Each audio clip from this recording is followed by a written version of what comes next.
श्री सच्चिदानंद सद्गुरु साईनाथ महाराज की जय। सद्गुरु श्री साईनाथुनि शरद बाबूजी की जय।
श्री सच्चिदानंद सद्गुरु साईनाथ महाराज की जय।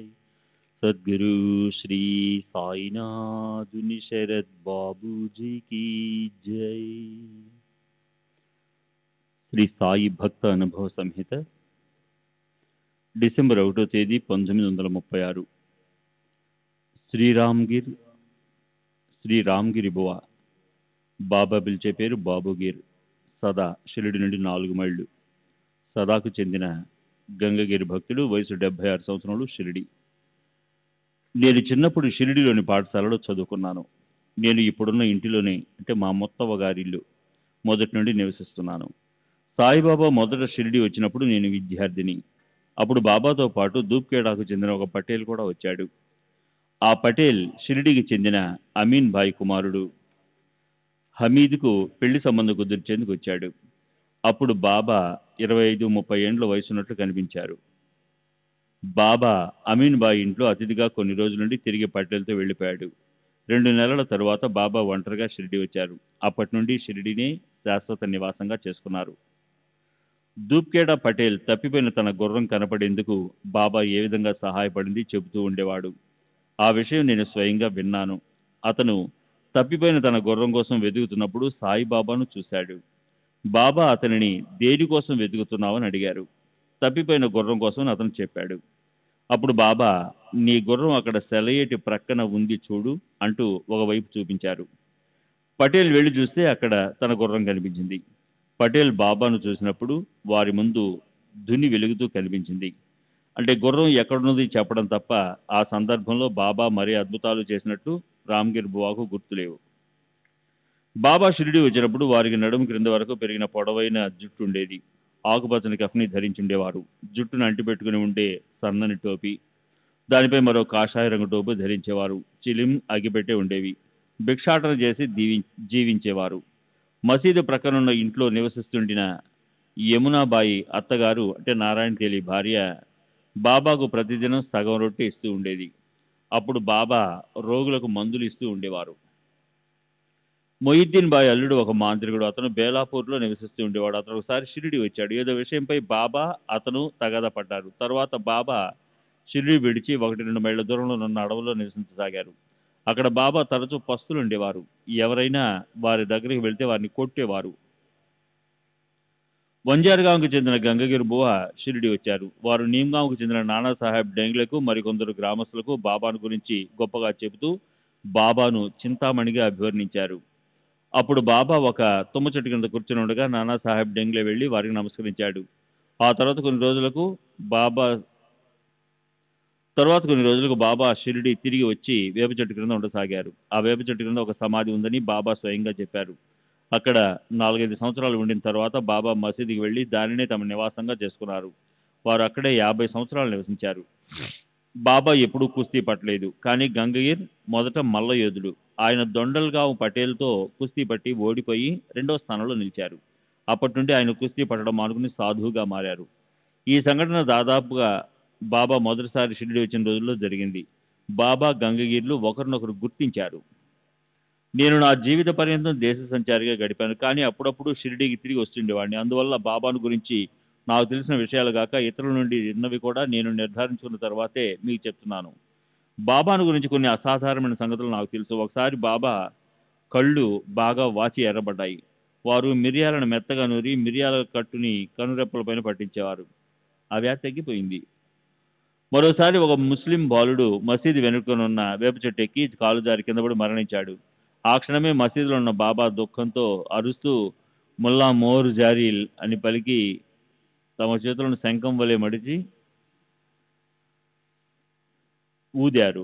మసీదులోనికి వేప చెట్టు కనిపించదు. బాబా పై మాటలు అంటున్నప్పుడే బాలుడు క్రిందపడి మరణించాడు. అప్పుడు నేను బాబాకు కొంచెం దూరంలో కూర్చుని ఉండడంతో వారి మాటలు విని వెంటనే వెళ్ళి పడిపోయిన బాలుడిని చుట్టుముగి ఉన్న జనాన్ని చూశాను. గ్రామంలో గడ్డివామి తగలబడిన విషయం కూడా నాకు తెలుసు. బాబా బాగ్చంద్ మార్వాడితో గడ్డివామి తగలబడిపోతుంది, పరుగున వెళ్ళు అన్నారు. అతను వెళ్ళి చూస్తే అతనికి గడ్డివామి తగలబడుతుంది. బాబా అక్కడికి వచ్చి ఏవో సంజ్ఞలు చేశారు. మంటలు ఆరిపోయాయి. ఒకరోజు బాబా నన్ను పిలిచి ఒక ఊది పొట్లం ఆరతిపాట ఉన్న కాగితం ఇచ్చి జామ్నేరు అంటే రోడ్డు మార్గంలో బుషావల్ స్టేషన్ 36 కిలోమీటర్ల దూరంలో ఉంది. జామ్నేరు వెళ్ళి అక్కడ డిప్యూటీ కలెక్టర్గా ఉన్న నానాసాహెబ్ చందోర్కర్కు ఇచ్చి రమ్మన్నారు. నేను అప్పుడు ఖాందేశ్ వెళ్ళవలసిన పని ఉంది. దాంతో నా దగ్గర ₹2 మాత్రమే ఉన్నాయని, అవి కోపర్గాం నుండి జలగాం వరకు రైలు టికెట్కు, అక్కడి నుండి 30 మైళ్ళ దూరంలో ఉన్న జామ్నేరు టాంగాకు ఖర్చుకి ఎలా సరిపోతాయని అడిగాను.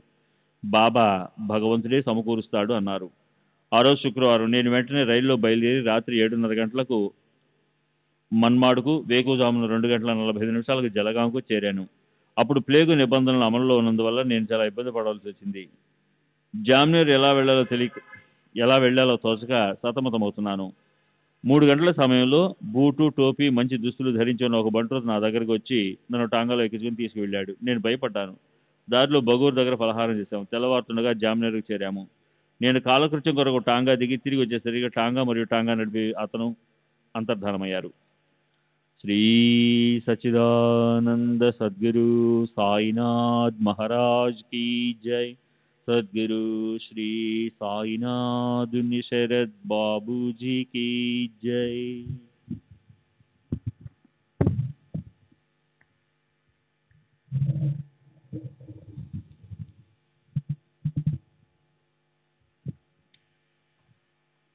డిసెంబర్ 1వ తేదీ 1936.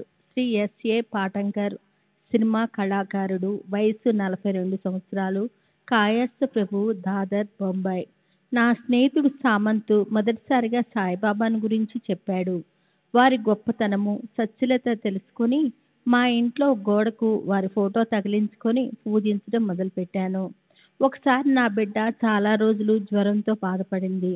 అప్పుడు ఒక రాత్రి 2-3 గంటల సమయంలో ఓ ఫకీరు నా బిడ్డ శరీరాన్ని నిమరటం చూశాను. వారిని సమీపించి నేను 2 చేతులు జోడించి వారికి నమస్కరించాను. ఆయన తమ చేతులతో దగ్గరకు రావద్దని సైగ చేసి బిడ్డకు నయమవుతుంది అని చెప్పారు. మరోసారి నా 2 బిడ్డలు అస్వస్థతకు గురయ్యారు. వారిలో ఒకరికి రోజుల తరబడి జ్వర తీవ్రత తగ్గకుండా ఉంది. నేను బాబా ఫోటోను చూస్తూ బిడ్డను కాపాడమని ఆర్తిగా ప్రార్థించాను. తర్వాత థర్మామీటర్ తీసుకెళ్లి బాబా ఫోటోపై ఉంచి, బాబా మీరు మా బాగోగులను చూస్తున్న నిజమే, అయితే ఈ బిడ్డలు ఎందుకు ఇలా అస్వస్థత గురయ్యారు? నేనిప్పుడు ఈ థర్మామీటర్తో బిడ్డ జ్వరాన్ని పరీక్షిస్తాను. జ్వరం తగ్గి ఉంటే మీపై నాకు నమ్మకం ఉంటుంది. అప్పుడు నేను బిడ్డను తీసుకుని రామనవమికి మీ చెంతకు వస్తాను. జ్వరం తగ్గకుంటే మిమ్మల్ని ఎలా విశ్వసించేది అని వారితో చెప్పుకొని థర్మామీటర్ని ఫోటో దగ్గర నుండి తీసి దానితో బిడ్డ జ్వరాన్ని పరీక్షించాను. బిడ్డ జ్వరం తగ్గిపోయి నార్మల్కు వచ్చి ఉండటం చూసి నేనెంతో ఆశ్చర్యపోయి ఉంటానో మీరు ఊహించవచ్చు. డిసెంబర్ 6వ తేదీ 1936. శ్రీ రఘుజీ గణపత్ సిండే పాటేలు, రిటైర్డ్ రెవెన్యూ పాటేలు మరియు భూస్వామి, వయస్సు 65 సంవత్సరాలు, షిరిడి. బాబా షిరిడి వచ్చినప్పుడు మహమ్మదీయుడైన అమన్ భాయ్ ఆతిథ్యమిచ్చాడు. అమన్ భాయ్ అప్పుడప్పుడు మా మావసి ఇంటికి వస్తుండేవాడు. మావసి కుమారుడైన గణపతి హరి కానడే కుష్ఠరోగం మరియు జ్వరంతో బాధపడుతుండేవాడు. అతని వయసు 35 సంవత్సరాలు. ఒక మహాత్ముడు తన ఇంటికి వచ్చారని, వారు తప్పక ఆమె కొడుకు రోగాన్ని నయం చేయగలరని అమన్ భాయి మావసికి చెప్పాడు. బాబా వచ్చి అతన్ని పరీక్షించారు. అతనికి ఇవ్వవలసిన మందు నాగుపాము విషంతో తయారు చేయాలి. బాబా గణపతితో ధైర్యంగా ఒక నాగుపామును పట్టమని, నాగుపాము కుష్ఠరోగులను కాటేయదని చెప్పారు. గణపతి నాగుపామును పట్టుకున్నాడు. అతన్ని కాటేయలేదు. బాబా ఆ పాము విషంతో మందును తయారు చేసి గణపతికి ఇచ్చారు. గణపతి ఆ మందును కొన్ని రోజులు వాడిన తర్వాత రోగం తగ్గుముఖం పట్టింది. కానీ ఆ మందు వాడేటప్పుడు లైంగిక సుఖాలకు దూరంగా ఉండాలన్న నిబంధనలను గణపతి పాటించలేదు. దాంతో బాబా చికిత్స ఆపేశారు. అందువల్ల వ్యాధి ముదిరి అతను చనిపోయాడు. నా తమ్ముడు బాగోజీ జ్వర తీవ్రతతో బాధపడుతూ ఉండేవాడు.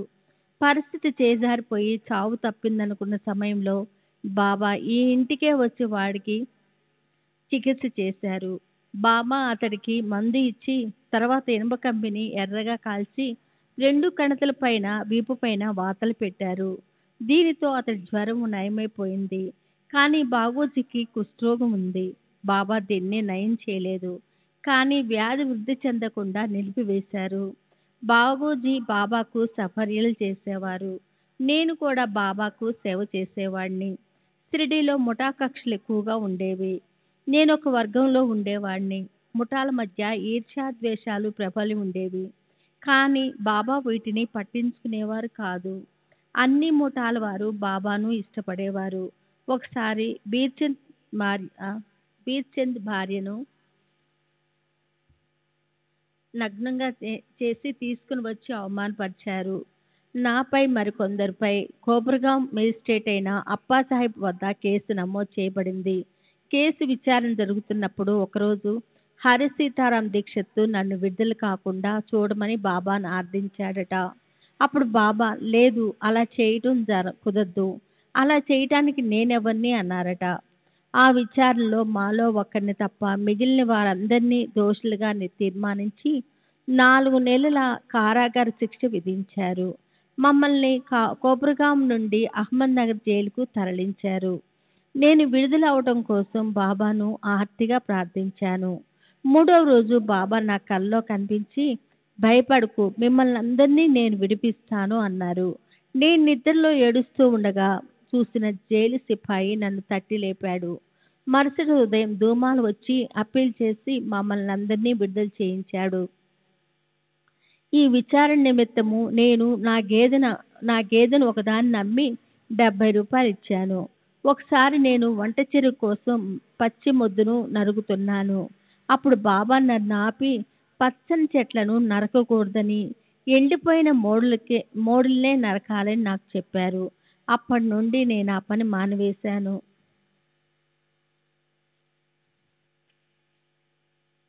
డిసెంబర్ 7వ తేదీ 1936. సగన్మేన్ నాయకు, టీ అంగడి, వయసు 47 సంవత్సరాలు, మరాఠా, షిరిడి. నేను పూనా తాలూకాలోని బోరి మర్మగోవా గ్రామానికి చెందినవాళ్లను. అక్కడ నేను పశువులు మేపుతూ ఉండేవాడిని. తర్వాత బేల్గాంలో నివసిస్తూ వివిధ ప్రాంతాలకు వెళ్ళి వస్తూ ఉండేవాడిని. నర్సోబావాడిలో తేంబే మహారాజ్ వద్ద 2 సంవత్సరాలు గడిపాను. ఆ తర్వాత అజున్కర్ మహారాజ్ వద్ద కొన్ని రోజులు గడిపి గాన్గాపురం కూడా దర్శించాను. తర్వాత అస్వస్థతకు గురయ్యి హుబ్లీ చెందిన సిద్ధారూఢ్ మహారాజ్ వద్ద ఉన్నాను. ఆ తర్వాత బయలుదేరి రామేశ్వరము, పండ్రీపురం మొదలైన క్షేత్రాలను దర్శించి 1911-12లో ఇక్కడికి అంటే షిరిడి వచ్చాను. బాబా నన్ను చూసి నేను సిద్ధారూఢ్ మహారాజ్ దర్బార్ నుండి వచ్చిన విషయాన్ని సూచిస్తూ, నీవు ఒక గొప్ప దర్బార్ నుండి వచ్చావు అన్నారు. నేను షిరిడి వచ్చిన 5 నెలల తర్వాత తిరిగి వెళ్ళటానికి బాబా అనుమతి కోరినప్పుడు, ఏదో ఒకటి చేసుకుంటూ ఇక్కడే ఉండు, భగవంతుడు నిన్ను అనుగ్రహిస్తాడు అన్నారు. నేను బాబా మాట ప్రకారం షిరిడీనే నా శ్వాస నివాసంగా చేసుకున్నాను. అప్పటి నుండి నేను టీ పలహారంల అంగడి నడుపుతూ దాంతోపాటు బాబా ఫోటోలు, హారతి పుస్తకాలు, పూజా ద్రవ్యాలు మొదలైనవి అమ్ముతూ జీవనం సాగిస్తున్నాను. బాబా కృప వల్ల నేను అభివృద్ధి చెందుతూ వచ్చాను. నాకు ఏ ఆపద రాకుండా కాపాడుతూ ఉండమని బాబాను ఆర్థించాను. వారు అలాగే కాపాడుతానన్నారు. నేను మసీదులో దీపాలకు నూనె పోయటం వంటి చిన్న చిన్న పనులు చేస్తూ ఉండేవాడిని. నేను 1911-12లో షిరిడి వచ్చినప్పుడు బాబా అద్భుత శక్తులను గురించి చాలా రుజువులు దొరికాయి. హైదరాబాద్కు చెందిన ఒక వయసు షావుకారు బాబా భక్తుడు. అతను బాబాను దర్శించడానికి షిరిడి బయలుదేరాడు. నేను కూడా అతనితో కలిసి షిరిడి వచ్చాను. షావుకారు పక్షవాతంతో 2 కాళ్ళు చచ్చుపడిపోయిన తన కుమార్తెను కూడా వెంట పెట్టుకుని వచ్చాడు. ఆమె నడవలేక చేతుల సాయంతో చిన్నగా గెంతుతూ కదిలేది. మొదట ఆమెను బాబా దగ్గరికి మోసుకుని వెళ్ళారు. శ్రీ సచ్చిదానంద సద్గురు సాయినాథ్ మహారాజ్ కీ జై. సద్గురు శ్రీ సాయినాథ్ బాబూజీ కీ జై.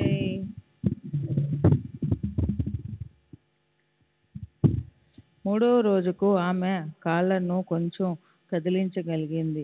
8వ రోజుకు స్వతంత్రంగా నడవగలిగింది. ఆమెకు నయమవడం ఒక అద్భుతం, బాబా అనుగ్రహానికి నిదర్శనం.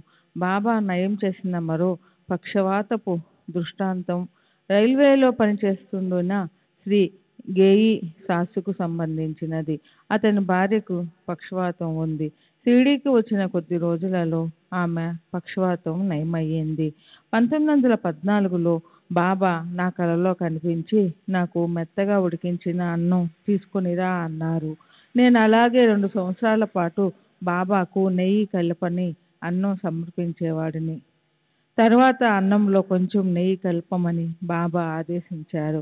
అప్పటి నుండి ఈ రోజు వరకు బాబాకు నెయ్యి కలిపిన అన్నాన్ని నివేదిస్తూ ఉన్నాను. ఈ నేతి అన్నాన్ని మసీదుకు తీసుకెళ్లి ముందు కొంత ధూనిలో అగ్నికి సమర్పించి అర్పించి మరికొంత బాబా కోసం కుండలో ఉంచి మిగిలినది కుక్కలకు వేసేవాడిని. బాబాను దర్శించడానికి అసంఖ్యాకమైన భక్తులు షిరిడీ వస్తున్న రోజులలో వారి సౌకర్యం కోసం 5-6 సంవత్సరాలు భోజన హోటల్ నడిపాను. వంటకు వడ్డనకు బ్రాహ్మణులను నియమించాను. బాబా మహాసమాధి తర్వాత జనం రావడం తగ్గిపోవడంతో అక్టోబర్ 1919లో దానిని మూసివేశాను. ఉపాసిని మహారాజు నాకు తెలుసు. అతను నేను రావడానికి కొంచెం ముందుగా షిరిడీకి వచ్చాడు. నేను వచ్చిన తర్వాత దీక్షిత్ వాడాలో ఉండేవాడు. 5-6 నెలలు అతని భోజన ఖర్చులన్నీ దీక్షిత్ భరించేవాడు. అప్పుడు శ్రీ కపర్డే కూడా షిరిడీలోనే ఉన్నాడు. ఒకరోజు మాధవరావు దేశపాండే దీక్షిత్ తరపున ఉపాసినితో తగాదా పడ్డాడు. ఈ తగువు తర్వాత ఉపాసిని తన మకాంను ఖండోబా ఆలయానికి మార్చాడు. 1912వ సంవత్సరం మధ్యలో బాబా పాలరాతి పాదుకలు సాటేవాడలో ఉన్న బాబాకు ప్రియమైన వేప చెట్టు క్రింద ప్రతిష్ఠించబడ్డాయి. ఈ ఆలోచన అగరబత్తి వ్యాపారి అయిన భాయి అలీబాగ్కర్కు వచ్చింది.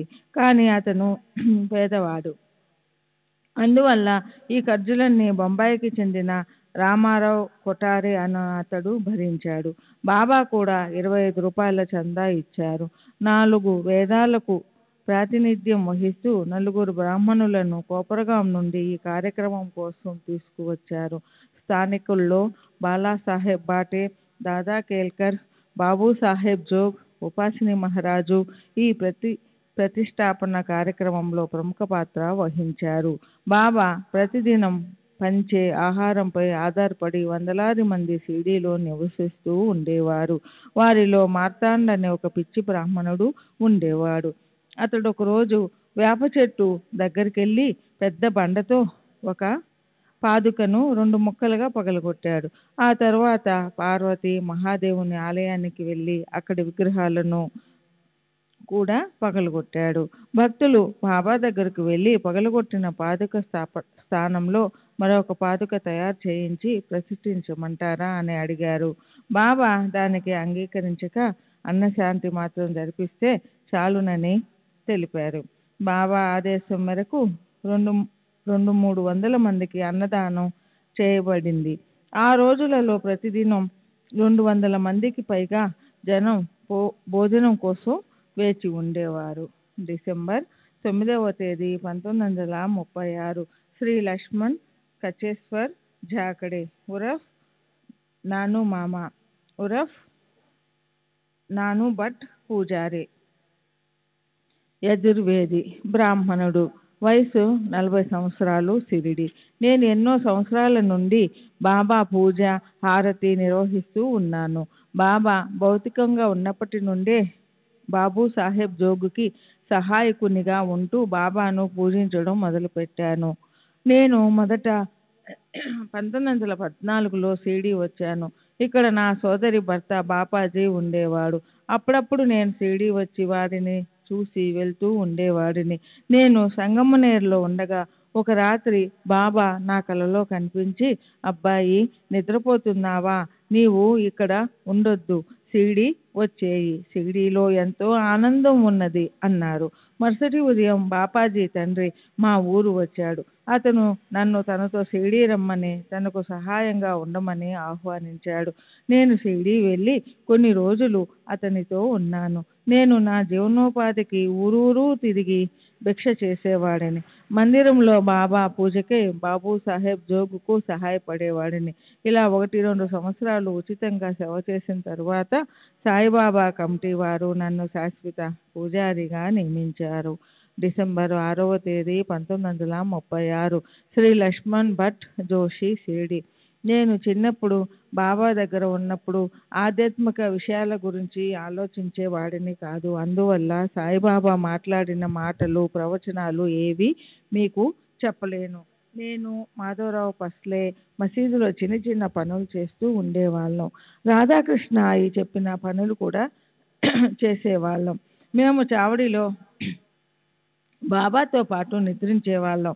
ఎవరు బాబాతో ఉండేందుకు వీలులేని సమయాలలో కూడా మేము వారితోనే ఉండేవాళ్ళం. బాయ్, కట్టెలను ఇటు తీసుకురా, ఆ తొట్టితో నీళ్లు తీసుకునిరా అంటూ బాబా మాకు పనులు చెప్పేవారు.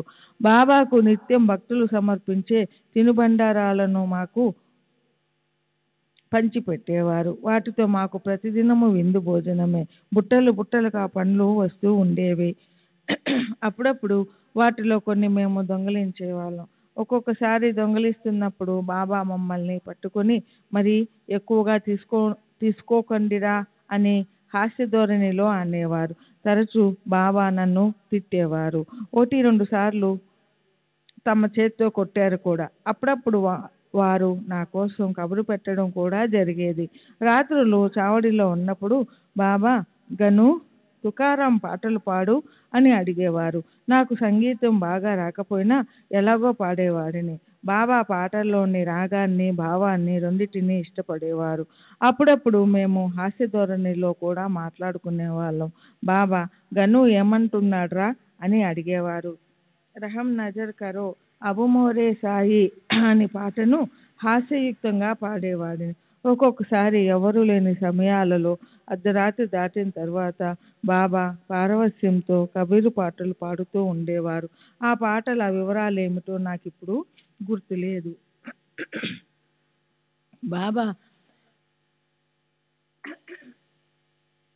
బాబా నివారించిన వ్యాధుల గురించి నేను చాలా వరకు మర్చిపోయాను.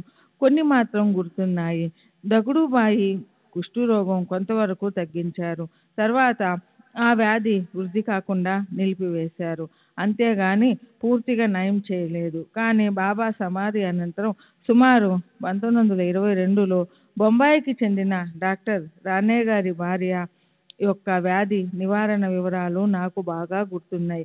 ఆమె తన భర్తతో పాటు షిరిడీ వచ్చి 4-5 నెలలు పాటు ఒక్కొక్కసారి సంవత్సరం పాటు కూడా ఇక్కడ గడిపేది. ఆమె ప్రతిదినం బాబా అభిషేక తీర్థంతో స్నానం చేసి శరీరంపై ఉన్న పుండ్లన్నిటిపై ఊది రాసేది. ఒక్కొక్కసారి బక్కెటు నిండా తీర్థాన్ని బొంబాయి తెప్పించుకునేది. 2 సంవత్సరాల తర్వాత ఆమె వ్యాధి పూర్తిగా నయమయ్యింది. అంతకు ముందు పప్పు గింజలంత పుండ్లు శరీరం అంతా వ్యాపించి శరీరం రంగు కూడా మారిపోయి ఉండేది. వ్యాధి నయమైన తర్వాత శరీరపు రంగు పూర్వస్థితికి వచ్చింది. తర్వాత డాక్టర్ రానే చాలా సంవత్సరాలు ఇక్కడకు రాలేదు. 10 సంవత్సరాల గుజరాతీ అమ్మాయికి క్షయవ్యాధి నివారణమైన విషయం కూడా నాకు తెలుసు. మొదట్లో అమ్మాయిని బాబా దగ్గరికి మోసుకొని పోవాల్సి వచ్చేది. కొన్ని రోజుల తర్వాత ఆమె నడవగలిగింది. తర్వాత ఆమె ఆరోగ్యం చాలా వరకు మెరుగుపడింది. ఇది బాబా సశరీరులుగా ఉండగా జరిగిన సంఘటన. గుడ్డివారికి చూపు ప్రసాదించిన దృష్టాంతాలేమీ నాకు జ్ఞాపకం లేవు. అప్పుడు బాబాను దర్శించేందుకు వచ్చే భక్తులు అసంఖ్యాకంగా ఉండేవారు. భక్తులు వసతి కోసం అవస్థలు పడేవారు. ఒక చిన్న గదికి నెలకు 4 రూపాయల చొప్పున చెల్లించేవారు. ఇప్పుడు పూర్తి ఇంటికి కూడా అంత మొత్తం చెల్లించారు. అంతటి జన సందోహంలో బాబా దగ్గరికి ఎవరెవరు వచ్చేది, వారి వివరాలు, వారి పొందిన అనుభవాల గురించి నేను తెలుసుకోవాలనుకోలేదు. అకాల మరణాలు తప్పించిన దృష్టాంతాలు నాకు గుర్తులేవు. కొందరు తమ ఘనతను చాటుకోవడానికి జరగని అనుభవాలను ఊహించి లేక జరిగిన అనుభవాలను ఎక్కువ చేసి చెప్తూ ఉంటారు.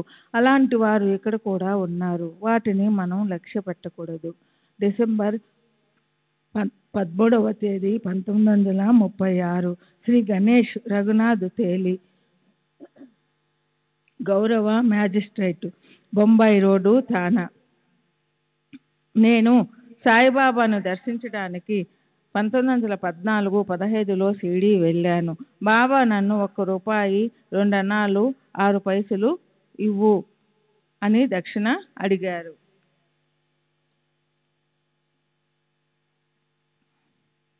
నా జేబులో సరిగ్గా వారు అడిగినంత పైకం మాత్రమే ఉంది.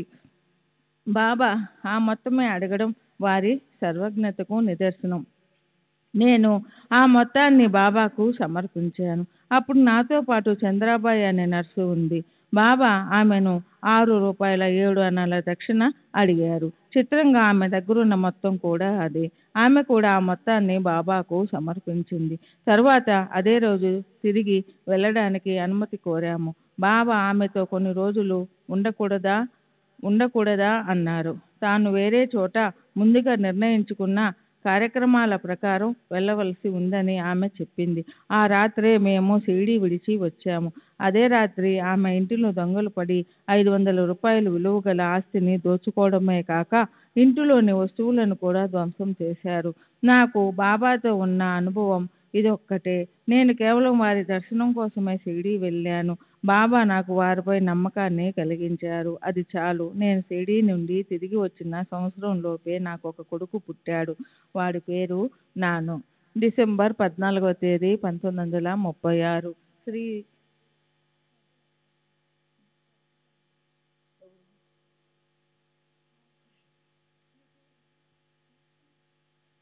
శ్రీ రామచంద్ర వాసుదేవ గైసాస్, రిటైర్డ్ పోస్టల్ ఉద్యోగి, RMN రికార్డు గుమస్తా, సెలక్షన్ గ్రేడ్, వయసు 58 సంవత్సరాలు, కొంకణ బ్రాహ్మణుడు, మే మాన్షన్స్, గోఖలే రోడ్, ఉత్తర దాదర్.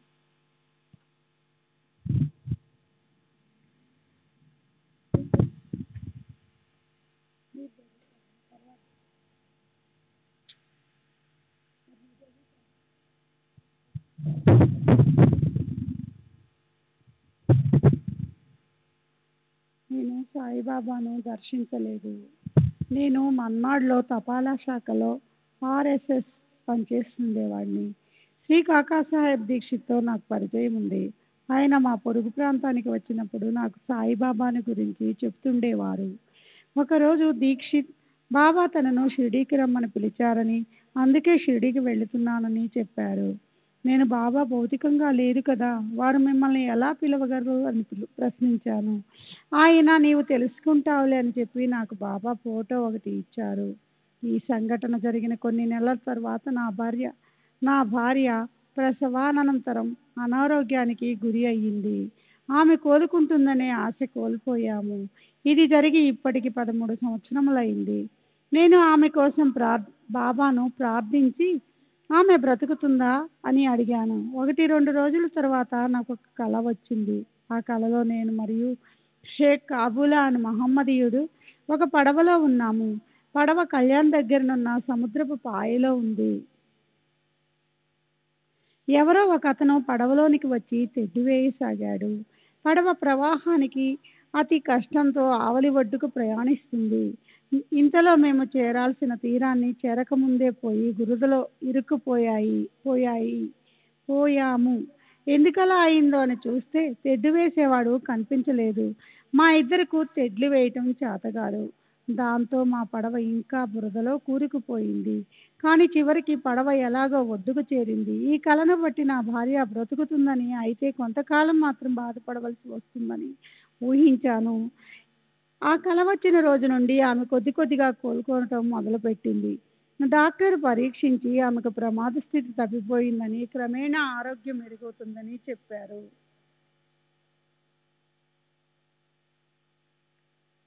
నేను ఆ కళ దీక్షిత్తో చెప్పాను.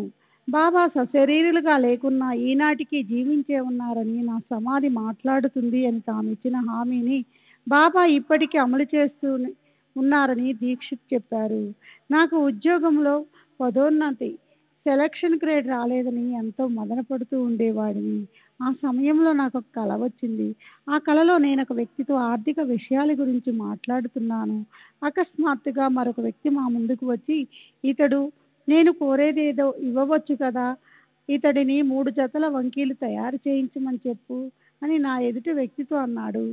అలాగే మీరు చెప్పినట్లు చేస్తాను అని నా ప్రక్కనున్న వ్యక్తి జవాబు చెప్పి మరుక్షణం 3వ వ్యక్తి అంతర్ధానమయ్యాడు. ఇతర అనుభవాలు కళలు చెప్పిన విధంగానే ఈ కళ విషయం కూడా నేను దీక్షిత్కి చెప్పి దాని అంతరార్థం వివరించమన్నాను. దీక్షిత్ ఆ 3వ వ్యక్తి బాబా అని చెప్పారు.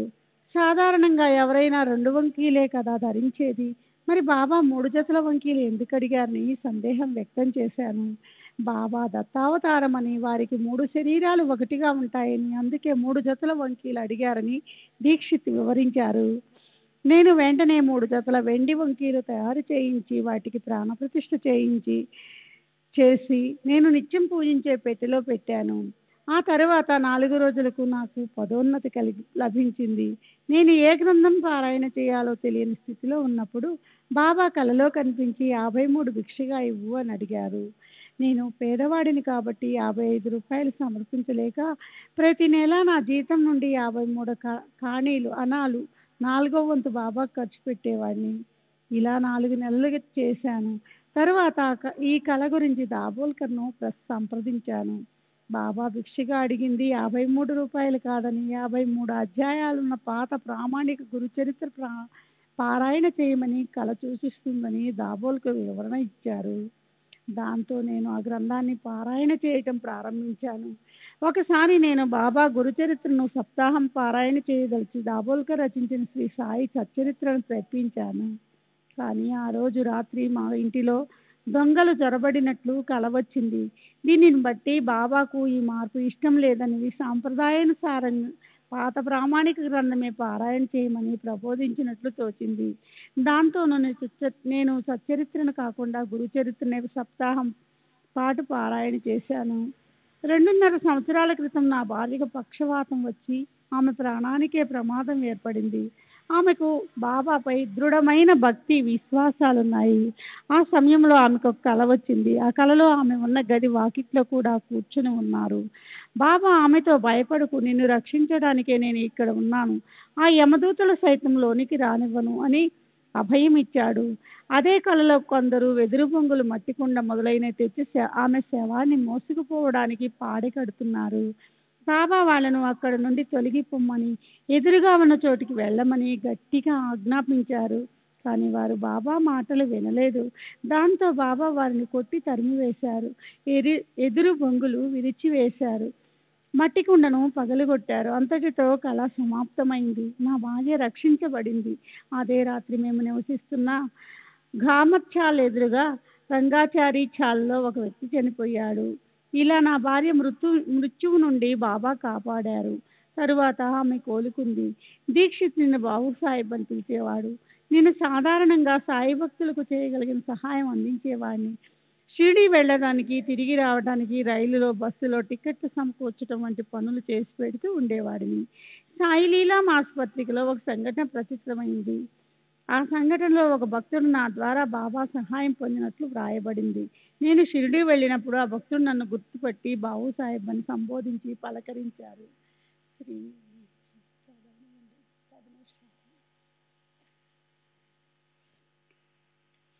శ్రీ మార్చి 8వ తేదీ 1938 శ్రీ అమోల్చంద్ చంద్రబాన్ సేఠ్, షావుకారు, వయసు 35 సంవత్సరాలు, రహత. మీకు మొదట మా వంశ వృత్తాంతాన్ని గురించి క్లుప్తంగా చెబుతాను. మా నాన్న చంద్రబాన్ సేఠ్కు 2 సోదరులు. పెద్దవాడు రామచంద్ర సేఠ్, చిన్నవాడు బిర్జీ చంద్ సేఠ్. మా పెద్దనాన్నగారి కుమారుడు కుశాల్ బాబు, చిన్ననాన్నగారి కుమారుడు ప్రేమచంద్. మా నాన్న 13/12/1911లో, మా పెద్దనాన్న 1860లోనూ మరణించారు. మా పెద్దనాన్న కుమారుడు కుశాల్ బాబు నాకన్నా 47 సంవత్సరములు పెద్దవాడు. ఆయన కూడా 15/11/1918లో 62వ ఏట చనిపోయాడు. ఇప్పుడు అతని భార్య ఒంటరిగా అహ్మద్ నగర్లో జీవిస్తుంది. మా చిన్నాన్న కుమారుడు ప్రేమచంద్ బిర్జీచంద్ రహటేకర్ 60 సంవత్సరముల షావుకారు, ఔరంగాబాద్లోని షాగంజ్లో ఉంటున్నాడు. అతనికి బాబా గురించి తెలుసు. నా దగ్గర మా నాన్నగారిని కుశాల్ బాబు ఫోటోలు ఉన్నాయి. శ్రీ సాయిబాబా మా ఇంటి ప్రక్కనే ఉన్న మా సోదరుడు కుశాల్ బాబు ఇంటికి వస్తుండేవాడు. సమాధి చెందడానికి 3 రోజుల ముందు కూడా ఇక్కడికి వచ్చి వెళ్ళారు. వారప్పుడు ఆరోగ్యంగానే ఉన్నట్లు కనిపించారు. బాబా మా ఇళ్లలో కొద్దిగా పలహారం చేసి 10-15-30 నిమిషాలు కూర్చొని వెళ్ళిపోయేవాడు. ప్రస్తుతం శిథిలమైపోయి ఉన్న చావడిలో రహత సాయిబాబా కొన్ని నెలలు నివసించినట్లు, అంతకుముందు ఆలీ, బహుశా అక్బర్ ఆలీ అనే ముస్లిం సాధువుతో అహ్మద్ నగర్లో నివసించినట్లు మా అన్న కుశాల్ బాబు చెప్పాడు. ఈ విషయాన్ని దృఢపరుస్తూ సాయిబాబా అక్బర్ ఆలీతో ఉండగా తాను చూశానని, వారు అహ్మద్ నగర్ నుండి రహతాకు వచ్చి ఇక్కడ కొన్ని రోజులుండి తరువాత షిరిడీకి వెళ్లారని దౌలా సేఠ్ చెప్పాడు. అక్బర్ ఆలీ అహ్మద్ నగర్లో కింగ్ గేట్ వద్ద ఉన్న బరాయిమాం కొట్లాటలో నివసించేవాడు. కొట్లాలో వారి ఫోటో అహ్మద్ నగర్లోని వాడియా పార్క్ దగ్గర ఉన్న రహటేకర్ ఇల్లులో ఉంది. శ్రీ సచ్చిదానంద సద్గురు సాయినాథ్ మహారాజ్ की जय. సద్గురు శ్రీ సాయినాథ్.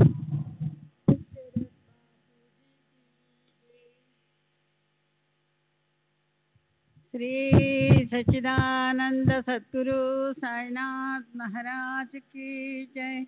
సద్గురు శ్రీ సాయినాథ్ శరత్ బాబూజీ की जय.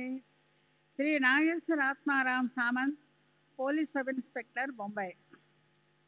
1926 ప్రాంతంలో బాబా పుణ్యతిథికి నేను నా భార్యను 2 సంవత్సరాలు మా పెద్దబాయి మనోహర్ను వెంట పెట్టుకుని షిరిడి వెళ్ళాను. పుణ్యతిథి ముగిసిన తర్వాత నేను బాబాజాన్ను దర్శించడానికి పూనా బయలుదేరాను. పూనా స్టేషన్ నుండి లష్కర్ వెళ్ళి బాబాజాన్ను చూసి రావటానికి 2 రూపాయలు సరిపోతాయని అనుకుని నా లోపలి జేబులో 2 రూపాయలు ప్రత్యేకించి విడిగా పెట్టాను. నేను ఖర్చుల కోసమని డబ్బు అలా వేరుగా పెట్టుకోవటం అదే మొదటిసారి. పూనాలో దిగి లష్కర్కు రాను పోను రూపాయి 8 అణాలకు విక్టోరియా అంటే టాంగా మాట్లాడుకొని లష్కర్ వెళ్ళాను. బాబాజాన్కు సమర్పించడానికి 4 లేక 6 అణాలకు పూలమాల కొన్నాను. అక్కడ ఫకీర్లకు టీ, రొట్టెలకు గాను రూపాయి 4 అణాలు దానం చేశాను. తిరిగి పూనా స్టేషన్కి వచ్చి టాంగావానికి రూపాయి 8 అణాలు ఇచ్చి రైల్లో కూర్చున్నాను.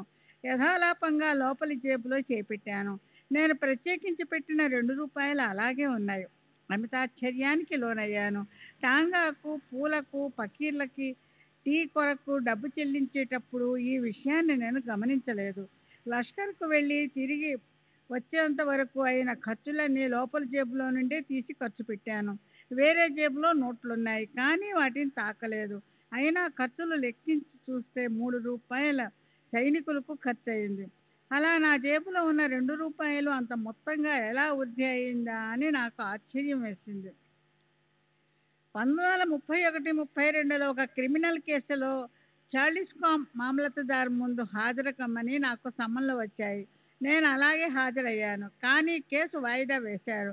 మరుసటి వాయిదాకు ఆలస్యంగా అంటే మధ్యాహ్నం 1-1:30 గంటలకు హాజరు కావడానికి కోర్టు నుండి ముందుగానే అనుమతి తీసుకున్నాను. నెల రోజుల తర్వాత తిరిగి సమన్లు వచ్చాయి.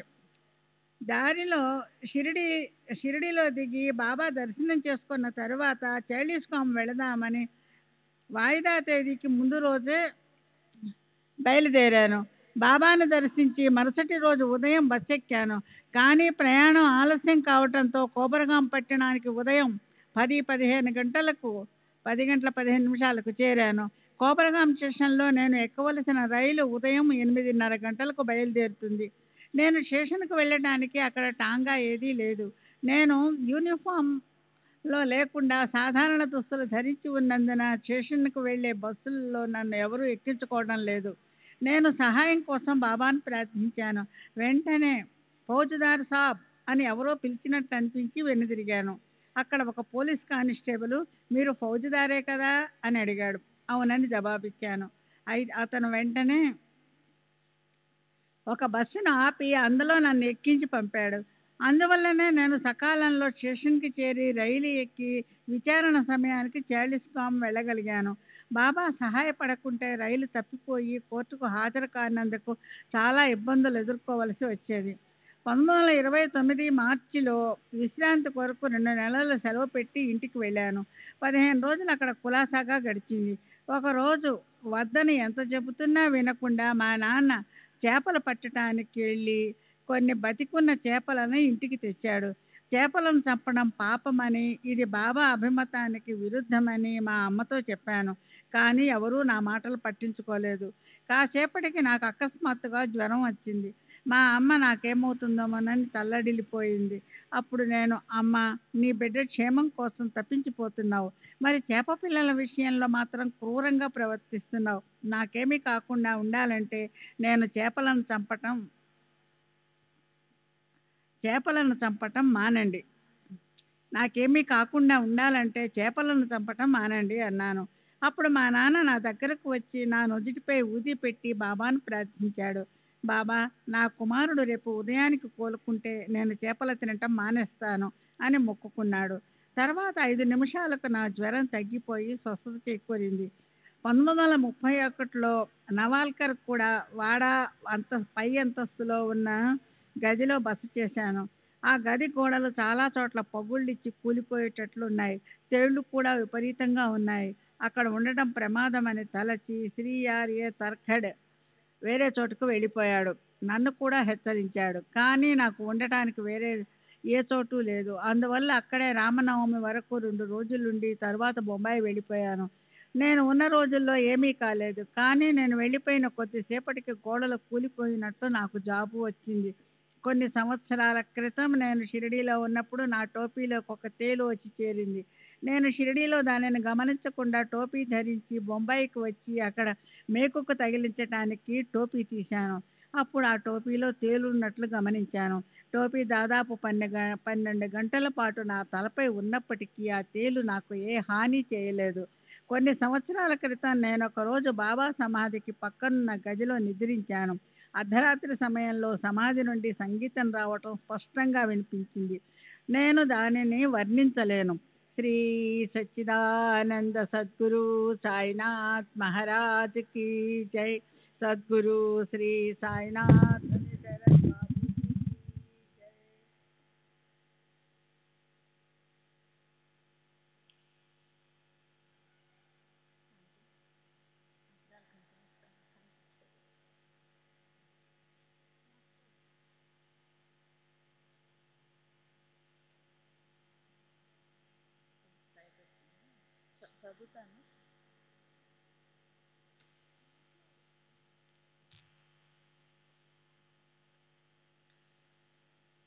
శ్రీ సచ్చిదానంద సాయినాథ్ కీ జై. శరత్ బాబూజీ కీ జై. నేను 1912లో తుంటి నొప్పితో బాధపడసాగాను. జ్వరం కూడా రావడంతో నిద్ర కరువైంది. దాంతో నేను మా మామగారైన నారాయణరావు పరూల్కర్ దగ్గరకు వెళ్ళాను. ఆయన హార్దా సమీపంలో ఉన్న ఈగ్ధామ్ అనే గ్రామంలో ఉంటున్నారు. ఆయన గొప్ప సాయి భక్తులు. ఆయన బాబా ఊదీని నా నొసటిపై రాశారు. ఆ రాత్రి 2 గంటల సమయంలో నేను మంచంపై పడుకొని ఉండగా కాషాయ వస్త్రాలు ధరించిన ఒక సన్యాసి ప్రత్యక్షమై నా భుజం తట్టి, బిడ్డా, భయపడకు, నీకు 3 రోజులలో నయమవుతుంది అన్నాడు. కానీ ఒక సన్యాసి నా ముందు నిలబడి ఉన్నారని, పై మాటలు అన్నారని మా మామగారితో గట్టిగా అరుస్తూ చెప్పాను. మా మామగారు సన్యాసిని చూడడానికి వచ్చేలోపే అతను అంతర్ధానమయ్యాడు. అక్కడికి వచ్చినది ఎవరో సన్యాసి కాదని, సాయిబాబా అని మా మామగారు చెప్పారు. సరిగ్గా 3వ రోజుకు నా నొప్పులన్నీ మాయమైపోయాయి. వారం రోజులలో పూర్తి స్వస్థత చేకూరింది. మా మామగారు నన్ను షిరిడీ వెళ్ళి సాయిబాబాని దర్శించుకోమని చెప్పారు. కానీ నేను 2 సంవత్సరాల వరకు షిరిడీ వెళ్ళలేకపోయాను. 1914లో నా 3వ కుమార్తె వివాహం మాండ్లలో జరిపించడానికి సెలవు పెట్టాను. బాబా కూడా ఆహ్వాన పత్రిక పంపాను. నేను స్వయంగా వచ్చి వివాహానికి హాజరవుతాను అని బాబా సమాధానం పంపారు. వివాహ వేడుక జరుగుతున్న సమయంలో బాబా నుంచి పోస్టులో ఒక కవర్ వచ్చింది. ఆ కవరులో ఊదీ పొట్లము, ఊదీని వధూవరుల నొసటిపై పెట్టమని ఉపదేశం ఉన్నాయి. అదే రోజు ఒక పకీరు వచ్చి మా మామగారిని ఒక పైసా అడిగాడు. మా మామగారు నిర్లక్ష్యం చేసి ఆ అవకాశాన్ని వినియోగించుకోలేదు. తర్వాత మా మామగారు పశ్చాత్తాపం చెంది వచ్చిన పకీరు సాయిబాబాయి ఉంటారేమోనని సందేహాన్ని నా దగ్గర వ్యక్తం చేశారు. ఆ వచ్చిన వారు సాయిబాబా అయితే తిరిగి వారు మా వద్దకు రావాలని నేను ప్రార్థించాను. మరుసటి రోజు మరొక పకీరు నా దగ్గరకు వచ్చి ఒక పైసా మాత్రమే అడిగారు. నేను సమర్పించాను. ఆ పకీరు నేను సమర్పించిన పైసా మాత్రమే తీసుకొని మా మామగారు భోంచేసి వెళ్ళిపోమని అభ్యర్థిస్తున్నా వినకుండా వెళ్ళిపోయాడు. ఆ వివాహం జరిగిన తర్వాత నేను షిరిడీ వెళ్ళి అక్కడ 4 రోజులు గడిపాను. బాబా నన్ను చూసిన వెంటనే ఎందుకింత ఆలస్యం అడిగాడు. నేనొక పేద గుమస్తానని అంత సులభంగా రాలేకపోయానని చెప్పాను. తర్వాత వారు నన్ను దక్షిణ అడిగారు. నేను 5 రూపాయలు సమర్పించాను. బాబా తమకు మరో 5 రూపాయలు కావాలన్నారు. అలా ఎందుకు అడుగుతున్నారో నాకు అర్థం కాలేదు. అయినా మరో 5 రూపాయలు సమర్పించాను.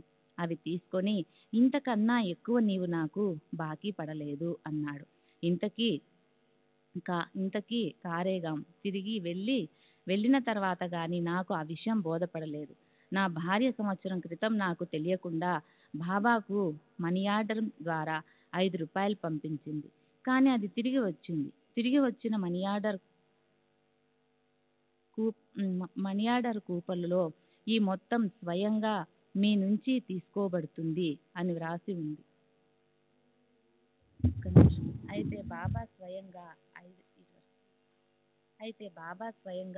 5 రూపాయలు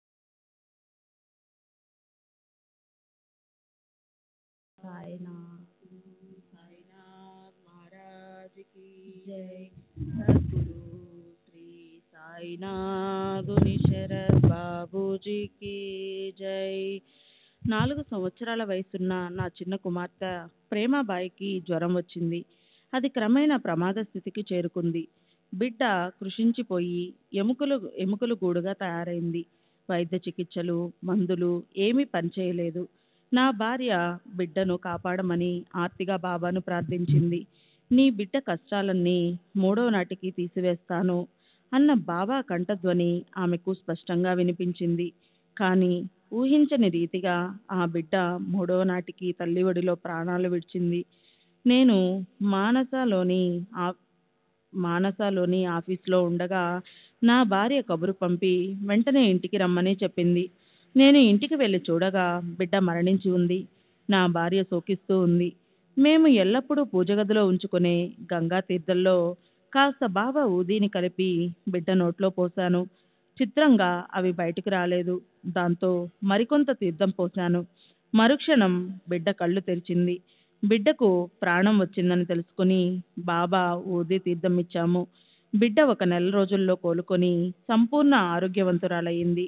ఇప్పుడు ఆమె ఇండోరులోని ఒక బోర్డింగ్ స్కూల్లో LRT మేట్రన్గా పనిచేస్తుంది.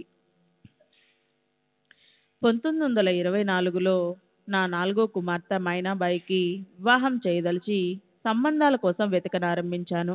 కానీ సరైన వరుడు దొరకలేదు. నేను అప్పుడు సెలవు పెట్టి ఉన్నాను. నా భార్యను అంజన్గాంలో సిపి ఉన్న ఆమె సోదరుని ఇంటికి తీసుకెళ్లాను. అక్కడికి వెళ్ళిన 2వ రోజు జీరాపూర్ వెళ్ళు అనే కంఠధ్వని వినిపించింది. తిరిగి ఇండోర్ వచ్చాను. అక్కడ నా కుమారునికి జీరాపూర్ వెళ్ళమని ఉత్తర్వులు వచ్చి ఉన్నాయి. కానీ వాడి భార్య 9 నెలల గర్భిణిగా ఉన్నందువల్ల వెళ్ళలేకపోయాడు.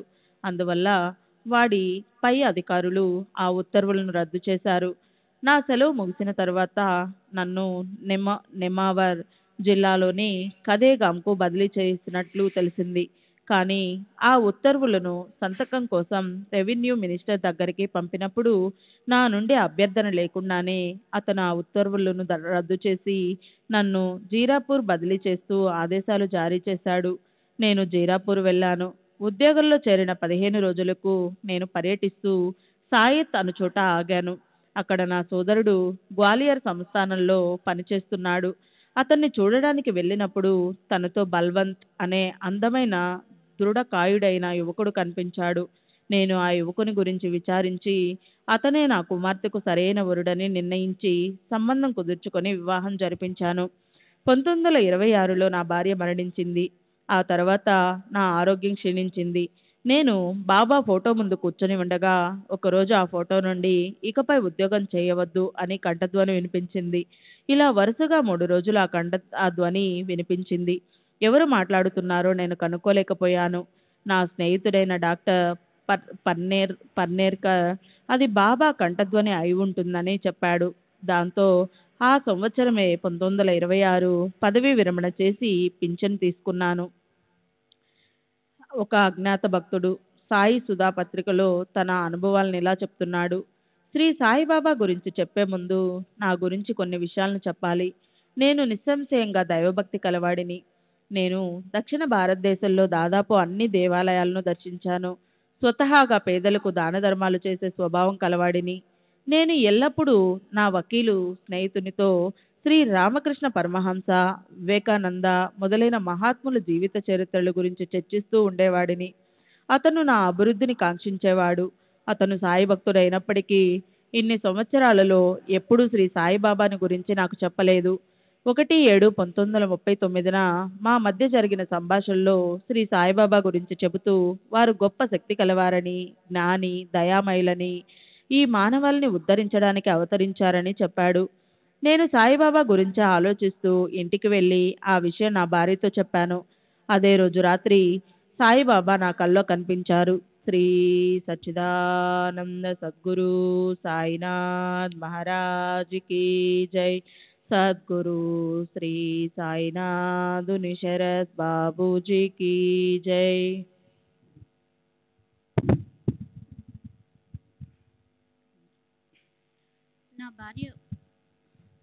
నా భార్య చాలా కాలం నుండి కాళ్ళపై లేచిన కురుపులతో బాధపడుతూ ఉండేది. ఎన్నో మందులు, ఇంజెక్షన్లు వాడాము, కానీ అవి పనిచేయలేదు. నేను బాబా ఊదిని ఆ కురుపులపై పోయమని చెప్పాను.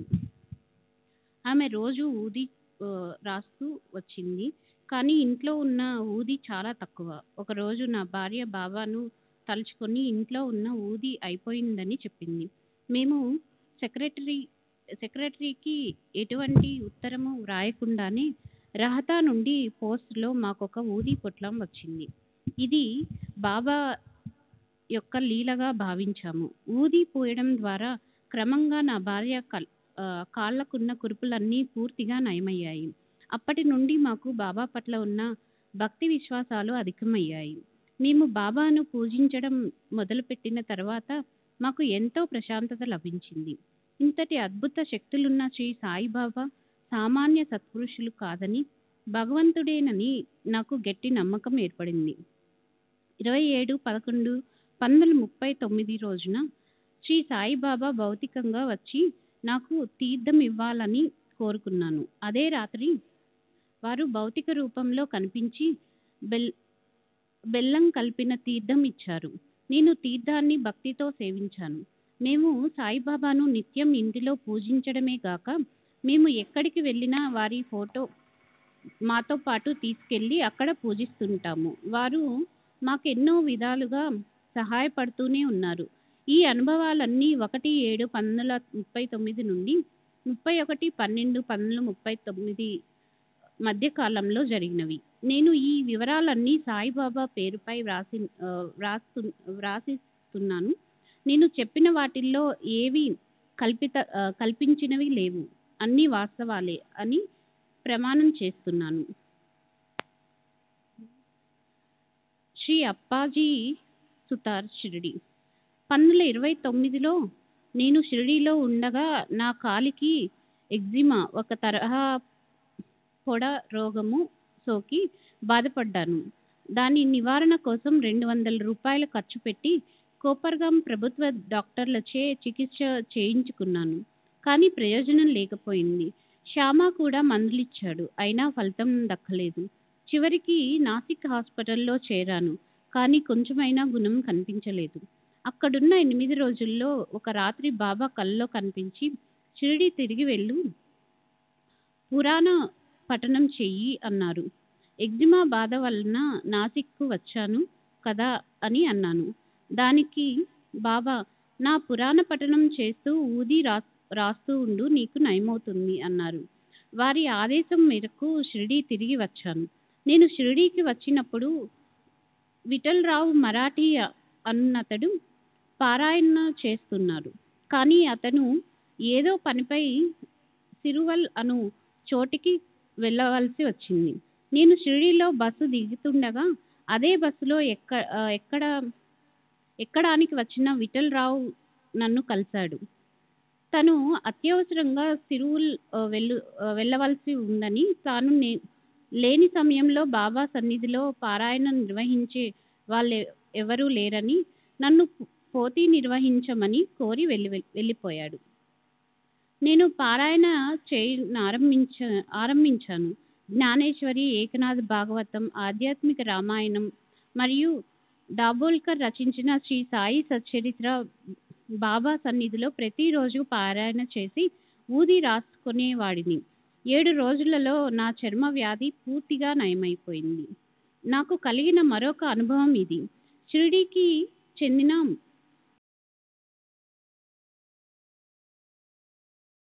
రూపాయలు బాకీ పడ్డాను. 1932లో అతను డబ్బు రాబట్టుకోవడానికి నాపై కోర్టులో కేసు వేసి అరెస్ట్ చేయిస్తానని బెదిరించాడు. నేను చాలా భయపడ్డాను. ఒకరోజు బాబా నా కలలో కనిపించి నన్ను మరో 4 భక్తులను ఒకదాని తర్వాత ఒకటి గీతలోని పద్యాలను వల్లించమన్నారు. వరుసగా మేమందరం వల్లించాము. తర్వాత బాబా నన్ను నీకేం కావాలి అని అడిగారు. ఫతేచంద్ బాకీ నుండి నన్ను విముక్తుని చేయమని బాబాను కోరాను. అప్పు తీరిపోతుందని బాబా చెప్పారు. మరుసటి రోజు ఉదయం ఫతేచంద్ మా ఇంటికి వచ్చి తనకొక ఇల్లు కట్టించి ఇవ్వమని అడిగాడు. నేను అలా చేస్తే నా బాకీ పత్రాలు తిరిగి ఇచ్చేస్తానని అగ్రిమెంట్ కూడా వ్రాసిచ్చాడు. అంగీకారం మేరకు 1 నెలలో ఇల్లు కట్టించి ఇచ్చాను. అతను నా బాకీ పత్రాలను తిరిగి ఇచ్చేశాడు. వాటిని చింపి అవతల పారేశాను. శ్రీ సచ్చిదానంద సద్గురు సాయినాథ్ మహారాజ్ కీ జై. సద్గురు శ్రీ సాయినాథుని శరత్ బాపూజీ కీ జై.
శ్రీ సచ్చిదానంద సద్గురు సాయినాథ్ మహారాజ్ కీ జై. సద్గురు శ్రీ సాయినాథుని శరత్ బాబూజీ की जय. साई रहम नजर करना, बच्चों का पालन करना. साई रहम नजर करना, बच्चों का पालन करना. जाना तुमने जगत पसारा, सब ही झूठ जमाना. जाना तुमने जगत पसारा, सब ही झूठ जमाना, साई रहम नजर करना, बच्चों का पालन करना, साई रहम नजर करना, बच्चों का पालन करना। मैं अंधा हूँ बंधा आपका, मुझसे पथ दिखलाना, मैं अंधा हूँ बंधा आपका, मुझसे पथ दिखलाना, साई रहम नजर करना, बच्चों का पालन करना, साई रहम नजर करना, बच्चों का पालन करना।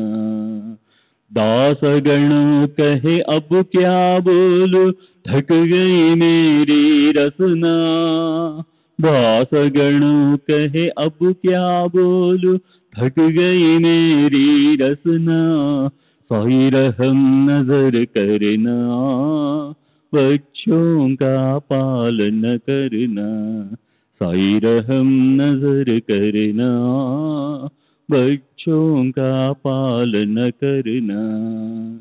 रहमो नजर करो अब मोरे साई, तुम बिना नहीं मुझे माँ बाप भाई, रहमो नजर करो मैं अंधा हूँ बंदा तुम्हारा, मैं अंधा हूँ बंदा तुम्हारा, मैं ना जानू, मैं ना जानू, मैं ना जानू, अल्लाह इलाही, रहमो नजर करो, रहमो नजर करो अब मोरे साई, तुम बिना नहीं मुझे माँ बाप भाई,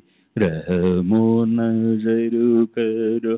काली जमाना मैंने गमाया, काली जमाना मैंने गमाया, साथी आखिर का, साथी आखिर का, साथी आखिर का, तुम बिना कोई, रहमो नजर करो, रहमो नजर करो अब मोरे साई, तुम बिना नहीं मुझे माँ बाप भाई, रहमो नजर करो। अपने मस्जिद का झाड़ू गणो है, अपने मस्जिद का झाड़ू गणो है, मालिक हमारे, मालिक हमारे, मालिक हमारे, तुम बाबा साई, रहमो नजर करो, रहमो नजर करो अब मोरे साई, तुम बिना नहीं मुझे माँ बाप भाई, रहमो नजर करो। श्री सच्चिदानंद सद्गुरु साईनाथ महाराज की जय। सद्गुरु श्री साईनाथ धुनी शरद बाबू जी की जय।